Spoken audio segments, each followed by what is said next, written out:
Welcome back to our channel. Hope you all are well.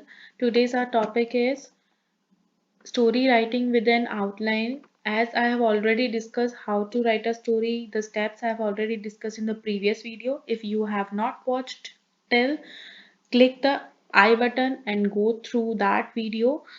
Now, moving on, I have given you already the outlining in the previous video. We have to frame a story with an outlining. For that, first of all, we have to go through the points which we have to remember while developing a story. The first point is read the outline of the story carefully and understand what the story is all about. You have to read it carefully, thoroughly. You have to read it and recognize that what the story is all about. Next point is you have to develop the points of the outline into a complete sentence. You have to make the complete sentence.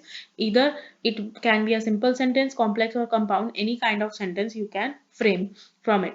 Next thing which you have to keep in mind is that follow the sequence in which the points are given. The sequence in which the points are given means the outlining which in which the sequence proper sequence is given in that particular outlining. These form the series of events in the story. These are properly the series of the events, means first this thing happen, then after what the things are going to happen, that events are given in the story.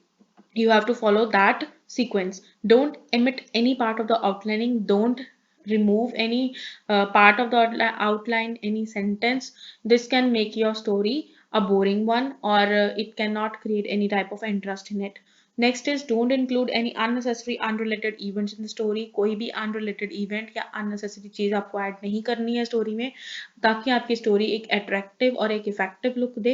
आपको वही लिखना है जो आपके outlining में given है। आप इसमें ऐड कर सकते हो बट लेकिन अननेसेसरी और अनरिलेटेड इवेंट्स नहीं होने चाहिए। उसके बाद आपको किस चीज का ध्यान रखना है कि हर स्टोरी में बिगिनिंग मिडल और एंडिंग होनी चाहिए, as I have already discuss in the previous video. Then what you have to keep in mind is include the details to make the story interesting and enjoyable. आपको एक ऐसी detail story में add करनी है जिससे आपकी story interesting हो और एंजॉयबल हो, पढ़ने में मजा आए उस स्टोरी को। ऐसी आपकी स्टोरी होनी चाहिए। Always write the story in the past tense. Outlining आपको किसी भी टेंस में गिवन हो, लेकिन आपने स्टोरी जो है हमेशा पास्ट टेंस में ही लिखनी है। इंट्रोड्यूस डायलॉग और conversation to make it engaging. आपको डायलॉग्स और कन्वर्सेशन ऐड करने हैं ताकि आप उसको और भी इंटरेस्टिंग एंगेजिंग बना सको अपनी स्टोरी को। Always use direct speech with this conversation. In conversation के साथ हम हमेशा डायरेक्ट स्पीच ही यूज करते हैं। चलिए आगे चलते हैं हम अपनी आउटलाइनिंग के ऊपर। आउटलाइनिंग हमारे पास गिवन है। A poor woodcutter, his axe once falls into the river, cries for help, god of water appears, brings out a golden axe, and then a silver one, refuses, brings the real axe, accepts, God pleased। ये आपको एक outlining given है। This is the easiest one. ये मैं क्यों easy लेके आई हूँ, because मैं चाहती हूँ कि आपको एक स्टोरी फ्रेम करना आ जाए। अगर मैं डिफिकल्ट लेके आती तो आपको स्टोरी फ्रेम करने में थोड़ी दिक्कत होती। That's why I have given you the easy one which you have already, I think most of the student जो वॉच कर रहे हैं वीडियो को, वो उन्होंने ये स्टोरी सुनी होगी। तो इसमें हम क्या करेंगे, ये सारे पॉइंट्स तो लिखने ही है हमें हमने लेकिन हमने सेंटेंसेस और भी इसमें ऐड करने हैं ताकि हमारी स्टोरी जो है वो थोड़ी बड़ी हो जाए। और हम इसमें अपने डायलॉग्स भी, कन्वर्सेशंस भी ऐड करेंगे। जैसे कि आप देखते हो, poor would cutter. Poor would cutter एक खेत फॉरेस्ट में जाता है, देन वहां पे वो वुड्स काट रहा होता है। His axe once fall into the river. उसकी एक्स जो है वो रिवर में गिर जाती है। वो चिल्लाता है हेल्प के लिए, लेकिन वहां पे गॉड ऑफ वाटर अपीयर्स होते हैं और वो एक गोल्डन एक्स निकालते हैं वहां से। पहले वो फिर मना कर देता है कि ये मेरी नहीं है। देन अ सिल्वर वन, फिर भी वो रिग्रेट करता है कि मेरी तो ये नहीं है, डिनाई कर देता है, this is not my one. Then refuses means both the golden and silver one, they both he refuses। then the god of water brings the real x means the simple one, then he accepts।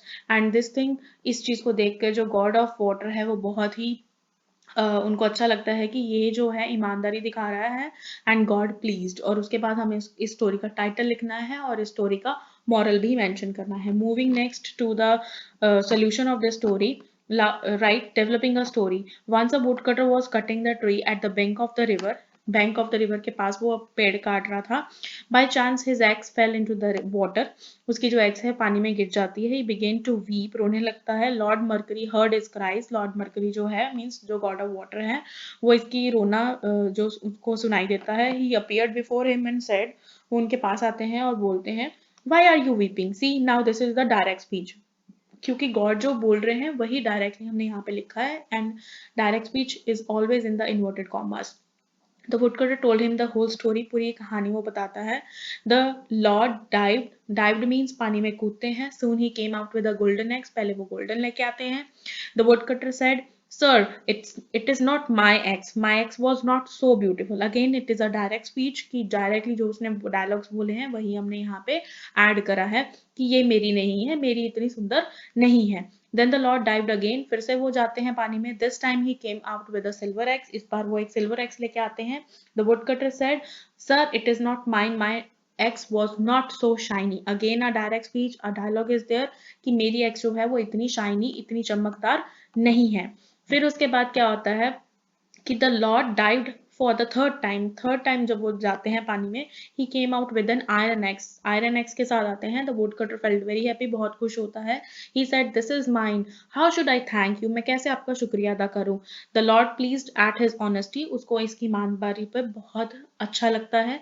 He gave him all the 3 axes as a reward, और वो as a reward as a gift उसको तीनों की तीनों axes gift कर देते हैं। Title of the story is Lord Mercury and the woodcutter, क्योंकि इन दोनों के बारे में the story revolves around both of them, that's why मैंने इसका टाइटल दिया है Lord Mercury and the woodcutter. और मॉरल ऑफ द स्टोरी आपको क्लियर हो ही गया है कि ईमानदारी के ऊपर है।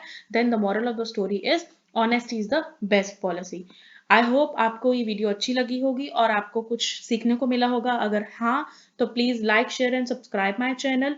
Don't forget to hit the bell icon. If you want to excel, follow आइटन।